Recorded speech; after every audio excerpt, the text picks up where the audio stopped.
اللہ کے نام سے شروع جو بڑا مہربان نہایت رحم والا ہے۔ السلام علیکم ورحمۃ اللہ وبرکاتہ۔ فرشتوں کی دنیا۔ فرشتے اللہ تعالیٰ کی نورانی مخلوق ہیں جنہیں ان کی اصلی شکل و صورت میں دیکھنا انبیاء اکرام علیہ الصلوۃ والسلام کے علاوہ کسی اور کے لیے ممکن نہیں۔ یہی وجہ ہے کہ ہمارے ارد گرد لاتعداد فرشتے اپنے کاموں میں مصروف ہیں مگر ہمیں وہ دکھائی نہیں دیتے۔ اگر وہ انسانی شکل اختیار کر کے ہمارے سامنے آئیں تو پھر انہیں دیکھنا ممکن ہے۔ انسان کی نسبت فرشتے عظیم مخلوق ہیں اور ان میں بھی چھوٹے ہیں اور بعض بڑے ہیں۔ فرشتوں کے پر۔ فرشتوں میں بعض کے 2 پر ہیں اور بعض کے 600 پر ہیں۔ قرآن کریم میں ارشاد پاک ہے کہ اللہ تعالیٰ ہی کے لیے تمام تعریفیں ہیں جو آسمان اور زمین کا پیدا کرنے والا ہے اور 2 3 4 پروں والے فرشتوں کو اپنا قاصد بنانے والا ہے۔ بعض روایت کے مطابق جبریل امین علیہ السلام کے 600 پر دیکھے گئے ہیں اور ہر پر نے آسمان کو گھیر رکھا ہے۔ ان کے پروں سے مختلف رنگ اور قیمتی موتی بکھر رہے تھے۔ فرشتوں کی قد و قامت۔ وہ فرشتے جنہوں نے عرش اٹھا رکھا ہے ان کے قد و قامت کے بارے میں سیدنا انس رضی اللہ تعالیٰ عنہ سے مروی ہے کہ حضور نبی کریم صلی اللہ علیہ وآلہ وسلم نے ارشاد فرمایا، عرش کو اٹھانے والے فرشتوں میں سے ایک فرشتے کے بارے میں مجھے یہ بتانے کی اجازت دی گئی ہے جس کے پاؤں سب سے نچلی 7ویں زمین میں ہیں اور اس کے کندھوں پر عرش ہے۔ اس کے دونوں کانوں اور کندھوں کے درمیان اتنی دوری ہے کہ اسے طے کرنے کے لیے پرندے کو 700 سال کی پرواز چاہیے۔ وہ فرشتہ کہتا ہے، یا اللہ تو پاک ہے، یہاں بھی ہے اور جہاں بھی ہو۔ فرشتوں کی ضروریات۔ اللہ تعالیٰ نے فرشتوں میں شادی بیاہ کی حاجت نہیں رکھی، اس طرح انہیں کھانے پینے سے بھی بے نیاز کر دیا ہے۔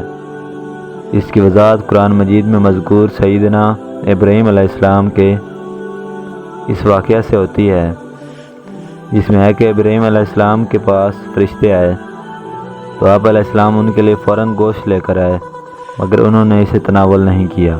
اللہ تعالیٰ نے فرشتوں کو بیماری، سستی، کیلی، دکھ، تکلیف، تھکاوٹ اور اکتاد وغیرہ سے محفوظ رکھا ہے۔ وہ دن رات فقط اللہ کی اطاعت میں اپنے کاموں میں مصروف رہتے ہیں۔ قرآن مجید میں بیان ہوا کہ آسمانوں اور زمین میں جو کچھ ہے اسی اللہ کا ہے اور جتنے اس کے پاس فرشتے ہیں اس کی عبادت سے نہ سرکشی کرتے ہیں اور نہ تھکتے ہیں۔ وہ دن رات اللہ کی تسبیح بیان کرتے ہیں اور ذرا سی بھی سستی نہیں کرتے۔ فرشتے تقریباً عام طور پر آسمانوں میں رہتے ہیں جو صرف اللہ کے حکم سے مختلف کاموں کے لیے زمین پر اترتے ہیں اور پھر واپس آسمان پر چلے جاتے ہیں۔ قرآن مجید میں ایک اور مقام پر خود فرشتوں کی یہ بات مذکور ہے، ہم تیرے رب کے حکم کے بغیر نہیں اترتے۔ فرشتوں کی تعداد۔ فرشتوں کی تعداد کتنی ہے اس کے بارے میں کوئی تفصیل نہیں ملتی کیونکہ اللہ تعالیٰ کا فرمان ہے، تیرے رب کے لشکروں کو اس کے سوا اور کوئی نہیں جانتا۔ واضح حدیث سے معلوم ہوتا ہے کہ فرشتوں کی تعداد بہت زیادہ ہے، بلکہ اندازہ ہوتا ہے کہ انسانوں اور جنوں سے بھی ان کی تعداد زیادہ ہے۔ سیدنا ابو ذر رضی اللہ تعالیٰ عنہ سے مروی ہے کہ اللہ کے رسول صلی اللہ علیہ وآلہ وسلم نے فرمایا، آسمانوں میں کہیں 4 انگلیاں جگہ بھی ایسی نہیں جہاں کوئی نہ کوئی فرشتہ سجدہ ریز نہ ہو۔ سیدنا عبداللہ بن مسعود رضی اللہ عنہ سے مروی ہے کہ اللہ کے رسول صلی اللہ علیہ وآلہ وسلم نے فرمایا، قیامت کے روز جہنم کو اس حال میں لایا جائے گا کہ اس کی 70 لگامیں ہوں گی اور ہر لگام کے ساتھ 70,000 فرشتے ہوں گے جو اسے کھینچ کر لا رہے ہوں گے۔ فرشتوں کی ایک اہم خاصیت۔ فرشتوں کی ایک اہم خاصیت یہ بھی ہے کہ وہ اللہ تعالیٰ کے حکم سے اپنی شکل و صورت کے علاوہ کوئی اور صورت بھی اختیار کر سکتے ہیں۔ یہ صورت کسی ایسے انسان کی بھی ہو سکتی ہے جسے دیکھنے والے پہچان لیں۔ انسان کے علاوہ وہ کسی اور جاندار کی صورت اختیار کرنے کی فرشتوں کو طاقت ہے یا نہیں، اس کے بارے میں قرآن و سنت میں کوئی صراحت یا ذکر نہیں ملتا، البتہ ان کی انسانی شکل اختیار کرنے کے واقعات ضرور ملتے ہیں جس سے یہ اندازہ ہوتا ہے کہ فرشتے اللہ تعالیٰ کے حکم سے دیگر شکلیں بھی اختیار کر سکتے ہیں۔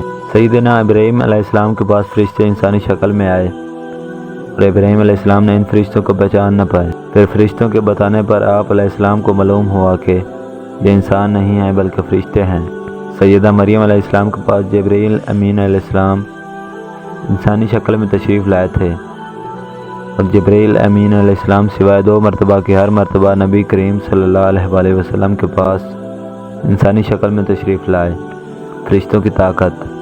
اللہ تعالیٰ نے فرشتوں کو انسانوں اور جنوں سے کئی گنا زیادہ قوت اور طاقت عطا کر رکھی ہے۔